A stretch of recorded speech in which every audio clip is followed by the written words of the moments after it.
안녕하십니까. 반갑습니다. 박경석입니다. 전장현과 함께 달보기 전달의 시간입니다. 와우. 반갑습니다. 저는 부사회자고요. 장애인권 발바닥 행동의 김정아입니다. 네, 안녕하세요. 오늘은 정말 특별한 손님을 모셨어요. 네. 특별해요? 네. 특수관계는 아니고요? 아닙니다. 네, 특수관계는 또 아닙니다. 특수관계는 아니고 특별합니다. 네. 짜잔! 짜잔! 짜잔! 네. 장애시민 불복종 이 책을, 따끈따끈한 이 책을 지은 작가, 우리 변재원 작가님 모셨습니다. 와! 네, 저는 장애시민 불복종의 작가 변재원입니다. 저는 2020년부터 2021년까지는 전국장애인 차별철폐연대에서 정책국장으로 활동을 했고, 지금은 책을 쓰고 작가를 하면서 또 동시에 연구를 하고 있는 평범한 소시민입니다. 요 양옆에 계신 두 분보다는 착하게 살고 있지 않나 이렇게 생각이 듭니다. 아니, 무슨 소리세요? 그런데 누군가가요, 이 책을 보고 술술 읽히고 세련된 책 이렇게 표현하더라고요. 이제 뭐 또 제가 제 입으로 말하기 조금 조금 과분한데요. 부끄럽죠. 이 책 장애시민 불복종은 책 제목만 봤을 때는 너무 어려워 보이니까 이게 불복종이라는 말도 좀 거칠고 근데 이 내용은 사실 제가 전장현 활동을 기록한 일기에 가까운 내용이어서요. 내용이 조금 쉽게 읽히는 편이 아닌가? 저는 좀 개인적으로 그렇게 생각하는 건 있어요. 전국장애인 차별철폐연대가 폭력조장단체라고 누군가가 이야기하잖아요. 사실 그 전장현이 불법 폭력 조장 단체가 아니냐라는 네네. 어떤 정치권의 공방과 이제 언론의 보도는 하루 이틀의 얘기는 아닌 것 같아요. 그런 기사들만 읽다 보면 시민분들도 네네. 진짜 여기 좀 뭔가 폭력적이고 뭐 이런 거 갈취하고 이런 데 아니야? 이런 생각 많이 하거든요. 현실적으로. 저도 그런 시민 중 하나였습니다. 그렇구나. 그래서 궁금해서 여기에 잠입을 한 거죠. 전장현이란 과연 어떤 곳인가. 그래서 이것은 잠입 취재기이기도 그러니까 합니다. 잔입 취재기예요. 네, 이건 잠입 취재기인 거죠. 그래서 이 책을 읽고 나면 전장현이라는 곳이 진짜 불법 폭력 조장 단체인지 아닌지를 확인할 수 있습니다. 그리고 이 사람들이 왜 이러고 있는지도 이해할 수 있죠. 그래서 제가 하고 싶은 이야기는 분명히 우리 사회에서 그런 인식을 갖고 있지만 그런 것들은 사실 정치권과 언론이 어떤 의도를 가지고 하는 이야기인데 그보다는 실제로 이 안에 조직이, 이 단체가 어떠한 목표를 가지고 있고 그리고 어떻게 이 사람들이 살아가는지를 읽는 것이 조금 더 그 본질에 가까운 이야기가 아닌가, 왜곡이 적지 않나 저는 좀 그렇게 생각합니다. 이야, 진짜 꿈보다 해몽을 더 잘해 주셔서 제가 많이 힘이 됩니다. 우리 전장현 활동가 동지들도 이게 많이 보거든요. 많이 힘이 될 것 같아요. 이 책이 왜 쉽게 읽힐까라고 생각을 하면 제가 모든 작가들은 글을 쓸 때 누가 읽을까 고민하면서 쓰거든요. 근데 저는 사실 노들약 학생분들이 읽었을 때 어렵지 않아야 된다라는 생각을 갖고 썼어요. 그러니까 제 마음속의 독자는 노들약 학생인데요. 노들야학은 노들장애인 야학입니다. 그리고 노들장애인 야학에 다니는 분들은 대다수 중증장애인이시거나 탈시설을 한 장애인 당사자분들이신데요.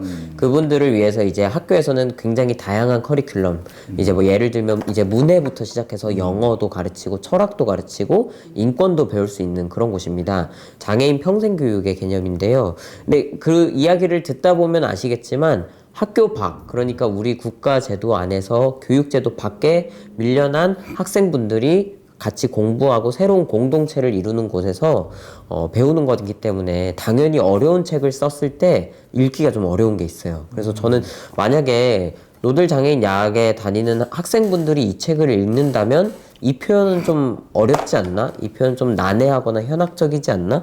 하는 생각들을 갖고 이 책을 실제로 퇴고를 했어요. 그래서 어떤 뭐 사전 배경이나 지식 없이도 읽을 수 있도록 하는 그 배경 속에서 이 책을 작업했기 때문에 조금 더 그렇게 읽히는 게 아닌가 그런 생각이 좀 들기도 해요. 저는 이 제목 보면서 사실은 전장현이 얘기하고 싶은 그 지금의 운동의 어떤 방향성을 굉장히 담고 있는 제목이라고 생각했어요. 우리가 장애를 가졌거나 뭐 가난하거나 어떠한 경우에도 우리 모두가 시민으로서 이제 존재하고 싶은데 이 시민들이 그 권리를 획득하는 과정에 어떤 불복종 운동을 감내해야 하는 그런 상황에 처한 지금의 현실을 장애시민 불복종 이렇게 7글자 안에 딱 담은 것 같아가지고 그러니까 두 가지가 합성된 것 같아요. 뭐냐면 첫 번째는 이제 전장현에서 활동을 정말 열심히 하는 이영숙 활동가라는 분이 계시거든요. 자료 이영숙 화면이 대표. 나가면 좋겠는데 버스 밑에 이렇게. 네, 아마 쿵 나올 거예요. 네. 그 이영숙 활동가가 이제 오송역에서 세종시청으로 가는 버스가 없어서 버스 밑에 들어가서 뭐라고 외쳤었냐면 왜 장애인은 세종시청으로 갈 수 있는 버스를 탈 수가 없냐라고 하면서 그 다음 문장을 이렇게 이야기해요. 장애인도 시민입니다. 장애인도 시민입니다라고 반복해서 외쳤었거든요. 왜 이렇게 웃었냐? 왜 이렇게 벌레 같은 존재냐? 장애인도 사람이다. 장애인도 한 인간이다. 그러니까 그 말의 본질은 장애인도 시민인데 시민이 누릴 수 있는 권리를 누리지 못한다라는 이 어떤 메시지가 하나가 있었고요. 그다음에 두 번째는 헨리 데이비드 소로라는 이제 작가가 쓴 책 중에 시민불복종이라는 책이 있어요. 예, 근데 이제 그 책에 이제 배경만 보더라도 이게 납세가 만약에 전쟁이나 사회적 부정의를 위해서 내 세금이 쓰인다면 난 그거 안 내겠다라고 얘기를 하는 거거든요.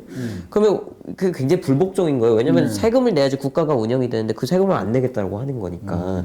장애시민 불복종이라는 것도 저는 같은 취지인 것 같아요. 첫 번째로 말했던 어떤 2020년대 한국 사회에서 장애인도 시민이다라고 외쳤던 중년 여성의 장애 여성의 활동가의 목소리가 있는 것 같고 또 하나로는 도덕과 정의관이 어떤 지금 현재의 법률보다 더 중요한 순간에 불복종을 택해야만 하는 사람들의 어떤 그 고민들이 함께 합쳐졌을 때 이 제목이 좀 나온 게 아닌가? 저는 좀 그런 생각이 드는 것 같아요. 꿈보다 해몽이죠, 뭐. 해몽을 들을수록 굉장히 삶의 깊이가 조금 저도 깊어지는 것 같아요. 정말요? 장애인이 시민인 줄 이제 알았어요. 네. 그렇구나. 그렇구나. 네. 그러게요. 변 작가님이 여기서 이제 고백하기를 전장현에 오기 전에 소시민이었다. 본인이 타인의 고통에 공감하는 중요성을 깨달았다. 이런 표현을 썼던 것 같아요. 맞아요. 예. 그 과거에 이제 전장현에서 활동할 때 착한 장애인과 나쁜 장애인에 대한 얘기를 한 적이 있는데 저는 사실 의료사고로 장애를 갖게 됐거든요. 근데 이제 그리고 나면은 부모님이 자신의 자녀를 어떻게 키울 건가 고민을 많이 해요. 저희 부모님이 저한테 강조를 했던 건 남들보다 더 돈을 많이 벌고 남들보다 더 성공해라 였어요. 그러면 인생이 편해진다고. 근데 여기서 중요한 건 돈과 성공이 아니고요. 남들보다 더가 중요한 거예요. 그러니까 경쟁을 해서 이겨야 된다.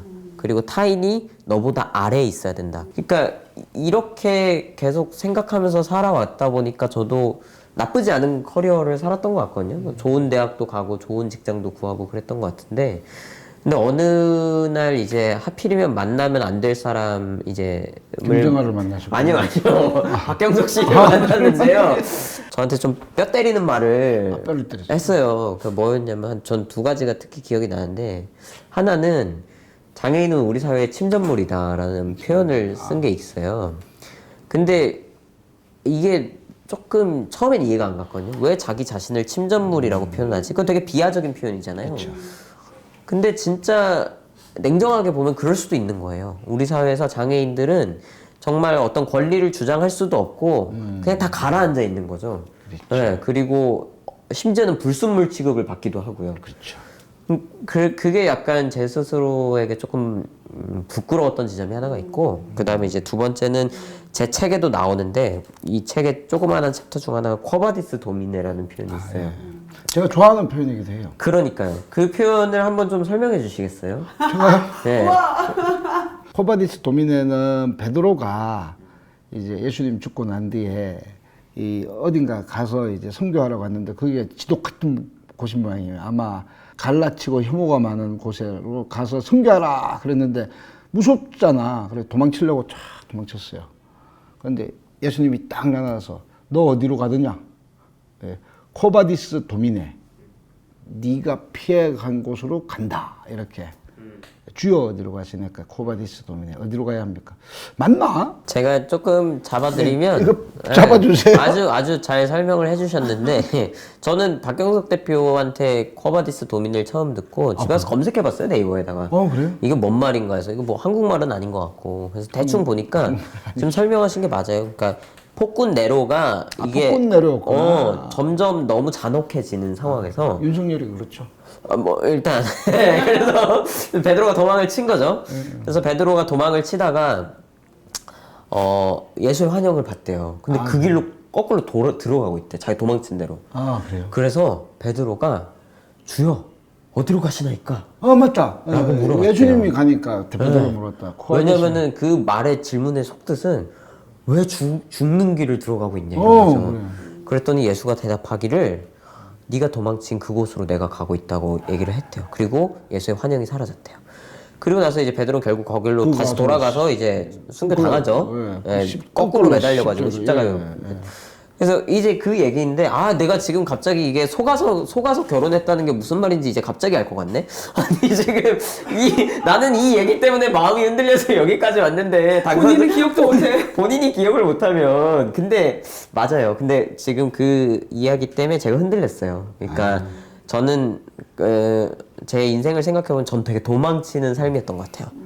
거기서의 전쟁터 같은 거는 뭐 알아서들 하시고 저는 좀 잘 살아보겠습니다 하고 도망치다가 박경수 이제 대표가 이제 옆에 계신 사회자분이 딱 저한테 물어본 거죠. 코바디스 도민을 아냐고. 그때 제가 좀 부끄러움을 많이 느꼈어요. 네, 그리고 나서 활동을 시작하게 됐죠. 네, 그랬던 것 같아요. 잘 읽었어요. 근데 제가 갑자기 이렇게 두 사회자분 얘기를 듣다 보니까 제가 작가로서 궁금해진 게 있어요. 뭐냐면 제가 이 책에다 뭐라 썼냐면 저는 투쟁이라는 단어를 처음 들었을 때 되게 무서웠다라는 얘기를 했거든요. 막 이거 막 어디서 막 싸우는 거 아닌가. 근데 아마 이 전달을 보는 시청자분들도 좀 궁금하실 거예요. 뭐냐면 이 두 사람에게는 그런 시기가 없었나. 이게 뭐 처음부터 약간 아래서 깨어난 순간부터 투쟁 외치면서 했나. 머리띠 빼고. 그러니까요. 근데 사실 지금 옆에 계신 이제 탈시설 운동을 하고 있는 정아 같은 경우는 운동적인 용어들이 이렇게 거부감이 들거나 그랬던 적은 없었어요? 있었죠. 당연히. 똑같이 뭐. 저는 이제 대학교 때 이제 제가 이제 좀 오래 된 학번이다 보니까 대학교 때 이제 뭐 학생 활동이라든지 이런 거 하면서 이제 처음 들었던 거고 그때보다 이제 탈시설이라는 얘기를 처음 썼을 때의 그때의 그 반응들 그게 더 인상적이긴 해요. 왜냐면은 특히 그 부모님들이나 이런 분들이 탈시설이라고 하는 단어가 저는 이제 시설 생활, 수용 시설의 어떤 대안으로, 미래로 얘기를 했는데, 그거를 절망으로 받아들이시는 분들도 있더라고요. 왜 이 얘기를 절망으로 들으실까라는 것 때문에, 처음에 그것 때문에 사실은 조금 많이 힘들었었던 어떤 고민을 많이 하게 됐던 거죠. 박경석 대표님 같은 경우는 처음에 이런 투쟁, 해방, 이런 말이 무섭진 않으셨어요? 이야, 나는요 너무 자연스러웠어요. 진짜로? 그럼요. 우리 어머니 기독교 집안인데 우리 아버지가 장로님, 우리 어머니가 권사님, 유아실에 맨날 그게 해방 이야기예요. 뭐 해방? 그럼 죽어서 빨리 천국 가자. 할렐루야. 그렇잖아요. 이게 아멘 이런 말이거든요. 그런데 성경책 보세요. 거의 반 이상 전쟁 영화예요. 구약 시대 때 모가지 날리고 다윗이 어디 가가지고 했고 야 돌멩이 던져 골리앗하고 돌멩이 처박혀야지 킥 죽었다. 이거 다 전쟁이거든요. 이 뭐 투쟁 이거 약과야. 기독교 문화에 비하면 운동 문화는 약화다.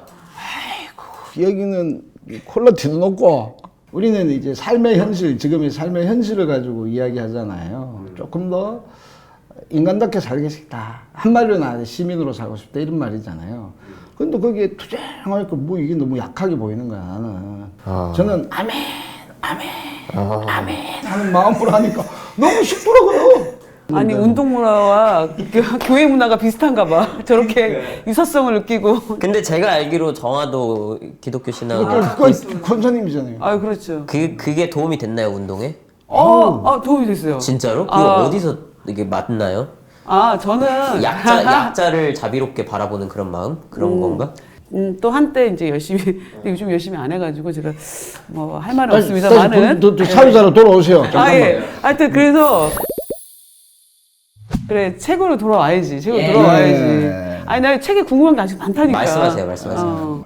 제가 기억해요. 아마 첫 번째 국가인권위원회에서의 일이었죠. 그렇죠, 맞아요. 그때 그리고 그 코로나와 같이 함께한 활동이기도 하죠.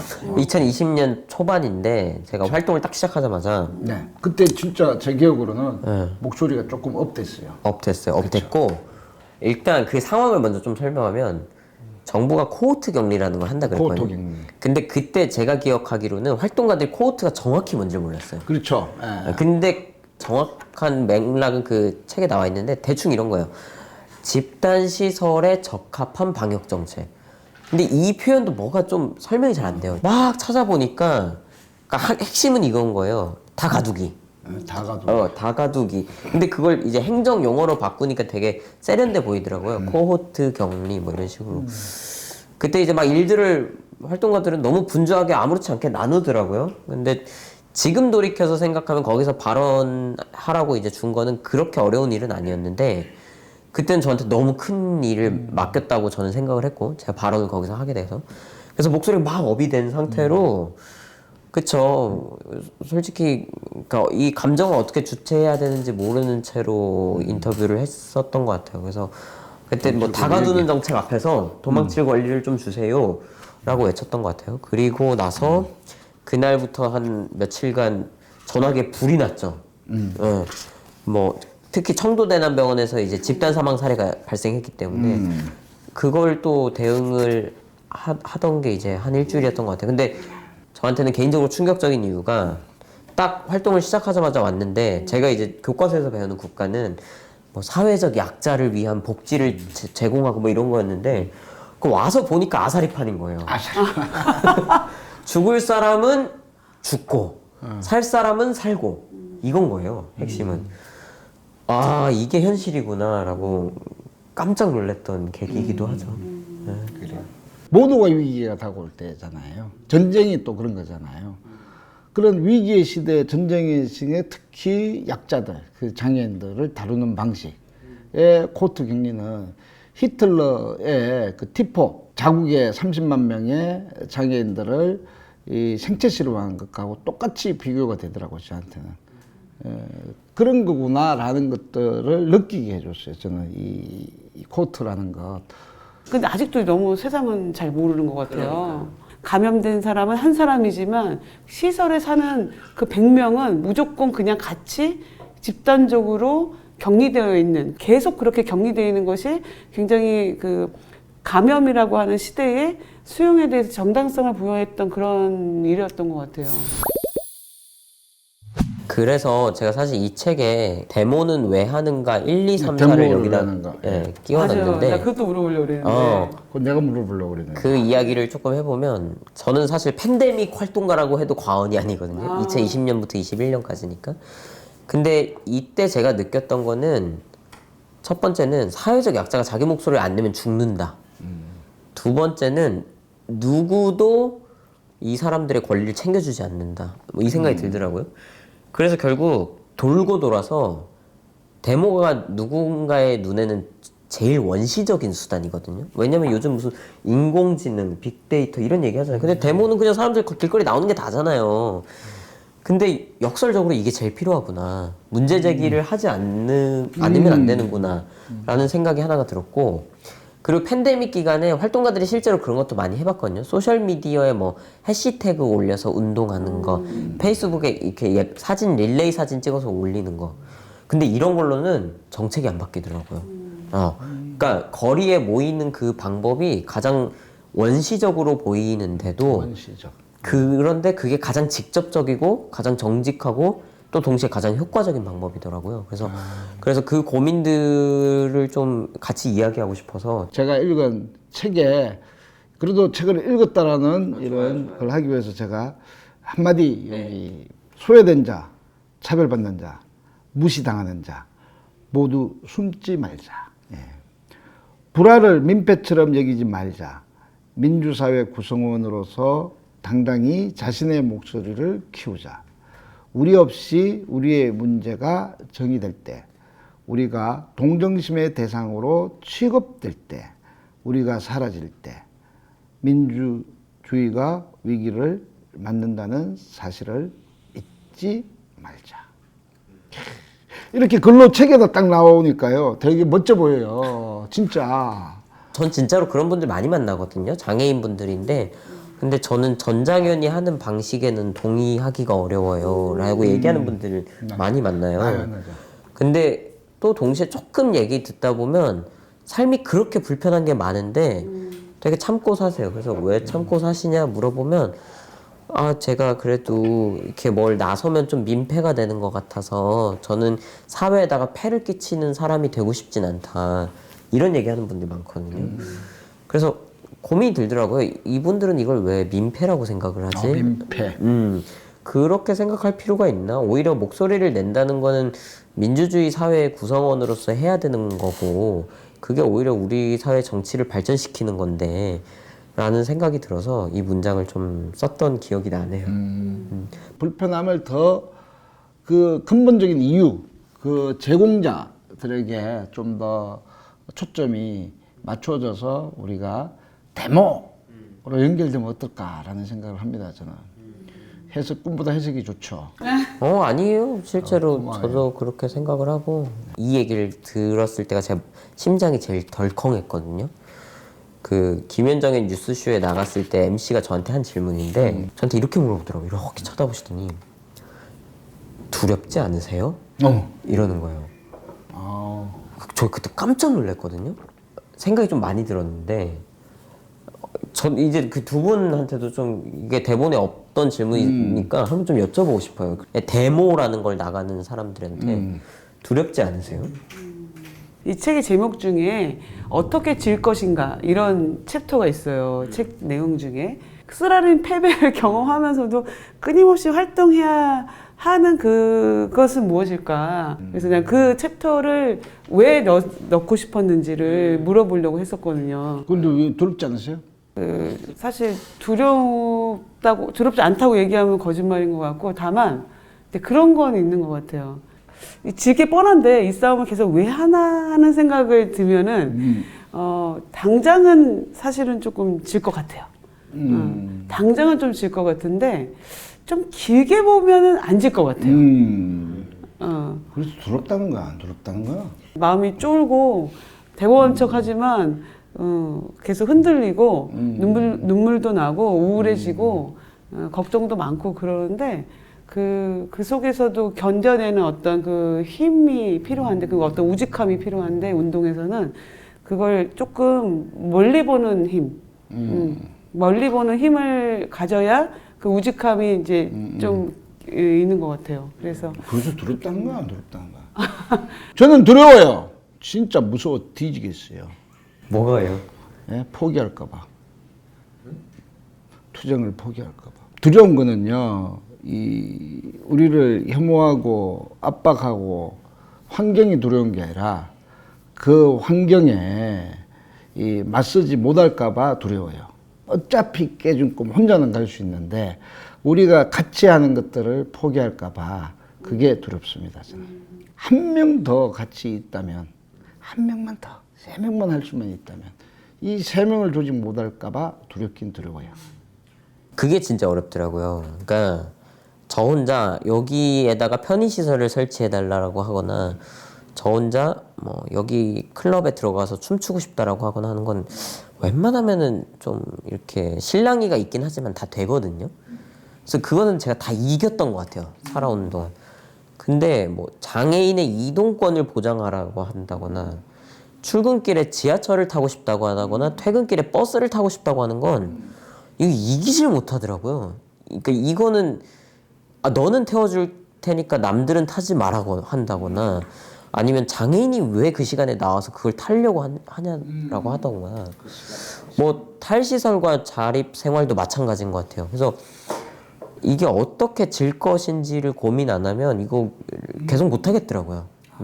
이게 내가 어떻게 하면 이길까를 고민하는 건 이미 제 머릿속 바깥으로 완전히 이거 못 이기는 싸움인데 누가 봐도 이렇게 각을 딱 재면 각이 안 나오는데 근데 어떻게 질 것인가를 계속 고민해야 되고 그때 이제 제 이야기를 듣던 이슬아 작가님이 쓰신 표현인데 아 성대한 패배를 고민하시네요. 성대한 패배. 네. 저는 그렇게는 또 생각을 못했는데 지금 성대하게 져야 나중에 조금이라도 이기는 것 같아요. 길게 봤을 때. 근데 길게 봤을 때 조금이라도 이기려면 지금 애매하게 지면 안 되는 것 같아요. 지금 성대하게 져야 돼요. 그래서 박경수 우리 사회자님께서 맨날 성대하게 뭐 지세요. 정치인들이 막 이렇게 전장현에 대해서 공격하면 맨날 오히려 좋아. 오히려 좋아. 제가 두려운 거는 이 같이 갈 사람들이 떨어져 나갈까봐 이게 두려운 거죠. 이유식 대표님, 이용숙 대표님 열심히 싸우세요. 제가 전장현 활동을 멈추고 시민분들한테 제일 많이 듣는 얘기가 내가 장애인 운동은 지지하는데 근데 이렇게 자꾸 하다 보면 주변에 부정적인 인식이 늘어나는 거 아니냐라고 표현하시는 분들이 계세요. 많아요. 예. 많아요. 예, 그래서 저는 두 개가 동시에 있다고 봐요. 시민과의 소통도 필요하고 제도 변화를 위한 노력도 필요한 거거든요. 저는 가끔 그 생각하는데 활동가들에게 시민과의 소통도 노력하시고 제도 변화에 대한 노력도 하세요라고 동시에 요구하는 게 굉장히 좀 어려운 일이에요. 현실적으로. 왜요? 활동가들은 제도 변화를 위한 노력만으로 죽기 살기로 싸워도 이게 잘 안 바뀌거든요. 그러면 요 바깥에 있는 사회 구성원들에게도 같이 책임이 있는 거예요. 소통에 대한 책임 같은 것들. 그게 이제 저같이 이제 나온 사람의 입장은 잠깐 이제 활동을 잠깐 쉬고 있는 사람의 책임감이라고 생각하는데 그런 지점에서 제 책이 만약에 도움이 된다면 저는 더없이 고맙죠.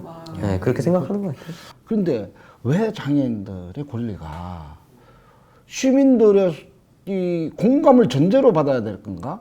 공감 안 해주면 그럼 우리는 이야기 못 하는가? 그렇게 공감을 전제로 장애 시민권이 인정되어져야 된다라는 그 자체는 대한민국 헌법을 부정하는 거예요. 소통이 이거 뭐 아니 막 하고 싶은데 아 머리 아파. 머리 아프죠?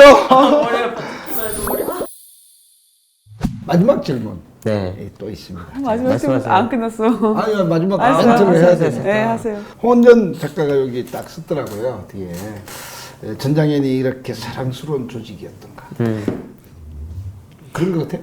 근데 전장현이 이렇게 사랑스러운 조직이었던가라는 건 저는 계속 그렇게 생각해요. 전장현은 그러니까 장애인의 시민권을 위해서 투쟁한 사람들은 언제나 사랑스러웠던 것 같아요. 근데 제가 그냥 그것을 조금 표준어로 바꾸는 작업을 했던 건 같아요. 그래서 이게 계속되는 차별 속에서 살아가는 장애인들에게 더 이상 퇴로가 없다는 게 저는 아까 박경석 대표님이 말했던 말의 어떤 본질인 것 같거든요. 근데 이 퇴로가 없는 삶들에 대해서 우리가 같이 생각을 해본다면 지금 어떤 장애인이 출근길, 퇴근길에 지하철이나 버스를 타는 것이 뭐 불법을 작정했고 뭐 국가를 전복해야 되고 이런 문제가 아니라 우리도 같이 살면 안 돼? 우리도 그 시민권 같이 누리면 안 돼? 라는 상식적인 언어로 다시 들리는 순간이 올 거라고 저는 생각을 해요. 그 순간을 오는데 제 책이 조금이라도 도움이 되면 좋겠습니다. 많이 도움이. 글 쓰는 사람은 정말 유전자부터 다르게 태어나는 것 같아요. 그래서 의료사고 입었잖아요.